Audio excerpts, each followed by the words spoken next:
आप पीछे हो जाइए। मैडम शुरुआत किया जाए।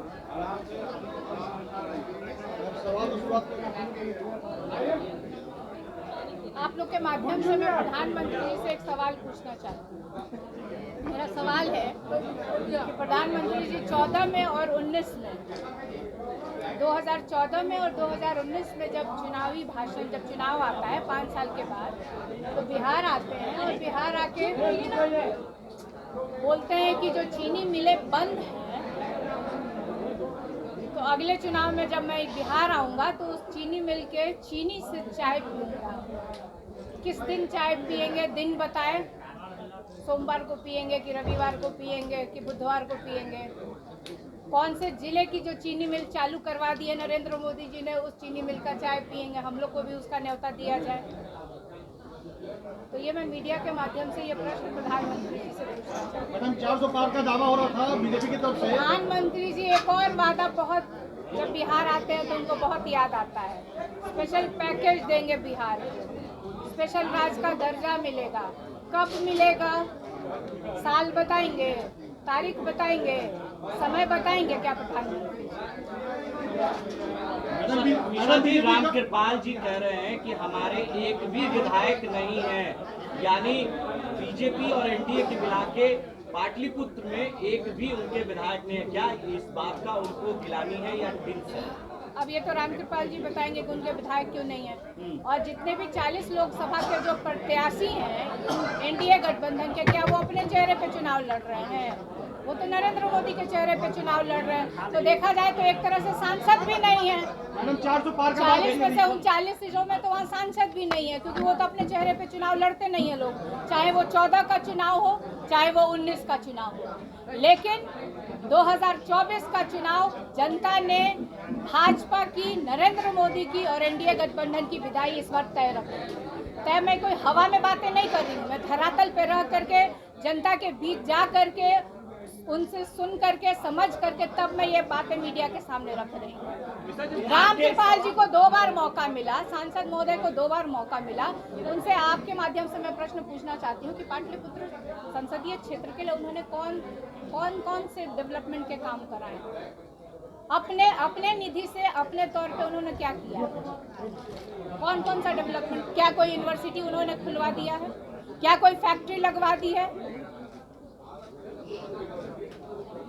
चिराग पासवान ने कहा है कि आपके परिवार के पार्टी का नाम बदलकर रामकृपाल जी ने परिवार पार्टी रख दिया, राष्ट्रीय परिवार पार्टी नाम दिया है, क्या कहेंगे? अब तो ये नरेंद्र मोदी से पूछना चाहिए कि जमुई में दामाद के लिए वोट मांगे, परिवार नहीं याद आया। नवादा में बेटा के लिए वोट मांगे, परिवार नहीं याद आया। गया में मांझी जी के लिए वोट मांगे, परिवार नहीं याद आया। अभी समस्तीपुर भी जाएंगे, वोट मांगेंगे, वो याद नहीं आ रहा है उनको कि वो परिवार है। आखिर ये लोग किस परिवार के सदस्य हैं? चिराग जी के लिए वोट मांगने जाएंगे नरेंद्र मोदी जी, वो किस परिवार के हैं? उनके पिताजी कौन हैं? सम्राट चौधरी जी, अभी विधानसभा का भी चुनाव होगा, सम्राट चौधरी के लिए नरेंद्र मोदी जी नहीं आएंगे क्या? रामकृपाल जी वोट मांगने नहीं जाएंगे तो किसके लिए मांगने जाएंगे?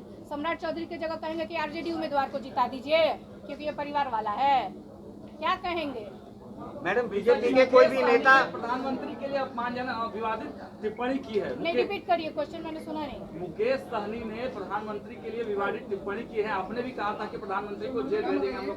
बिल्कुल मैंने प्रधानमंत्री की कई बातों को मैंने दोहराया था। मैंने डायरेक्ट प्रधानमंत्री से मेरा कोई व्यक्तिगत कोई दुश्मनी नहीं है। मैंने कहा था कि जो प्रधानमंत्री जी आज विपक्ष के नेताओं को देश भर में ईडी, सीबीआई, इनकम टैक्स या उनके ऊपर किसी तरह का आरोप लगा के उनकी जांच होती है, तो मैंने तो सिर्फ एक छोटा सा प्रश्न उठाया था, तो इतनी मिर्ची क्यों लग गई उन लोगों को?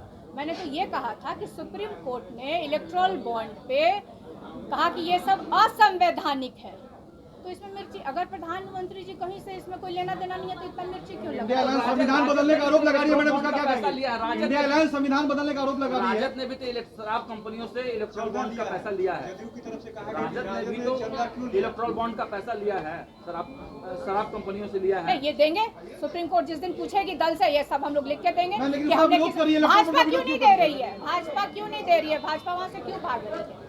क्यों नहीं जवाब दे रही है? वो तो राष्ट्रीय दल है। मैडम, हमसे इलेक्ट्रल बॉन्ड का विरोध हमसे जब इलेक्शन कमीशन द्वारा पूछा जाएगा कि हमने किस किस से चंदा लिया, हम सारा उस इलेक्शन कमीशन के सामने या सुप्रीम कोर्ट के सामने हम लोग प्रस्तुत कर देंगे। मैडम, एनडीए के कोई भी नेता बिहार में आते हैं तो वो लालू परिवार पर ही हमलावर होते हैं। लालू परिवार से कितना उन्हें डर है? बहुत डर है, बहुत डर है। और सुनिए ना, ये देश का चुनाव है, प्रधानमंत्री जी जरा भी नहीं सोचते हैं। ये देश का चुनाव हो रहा है, लालू परिवार का चुनाव नहीं है, ये भारत का चुनाव है और ये मुद्दों का चुनाव होना चाहिए। और यहाँ पे प्रधानमंत्री के पास कोई मुद्दा नहीं है। क्या वो बेरोजगारी पे बोल रहे हैं? क्या वो महंगाई पे बोल रहे हैं? क्या वो किसानों के मुद्दे पे बोल रहे हैं कि उनकी आय कब दुगनी करेंगे, कौन से साल में करेंगे, एमएसपी कब लागू करेंगे?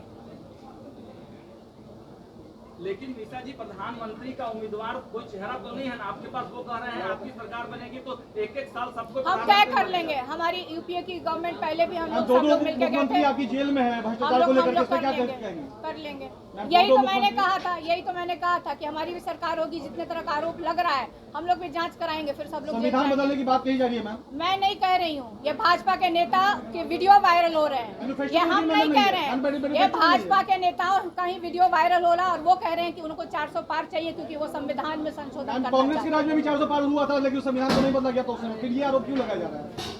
उस समय कांग्रेस के नेता का वीडियो वायरल नहीं होता था, अभी भाजपा के नेताओं का वीडियो वायरल हो रहा है बोलते हुए। इलेक्ट्रल बॉन्ड का मैम विरोध किया जा रहा है विपक्ष के द्वारा, न्यायालय से द्वारा, इस पे क्या कुछ कहेंगे इलेक्ट्रल बॉन्ड को लेकर? हम विरोध नहीं कर रहे हैं, हम सिर्फ सुप्रीम कोर्ट की टिप्पणी को उठा करके हम लोग बातें कर रहे हैं।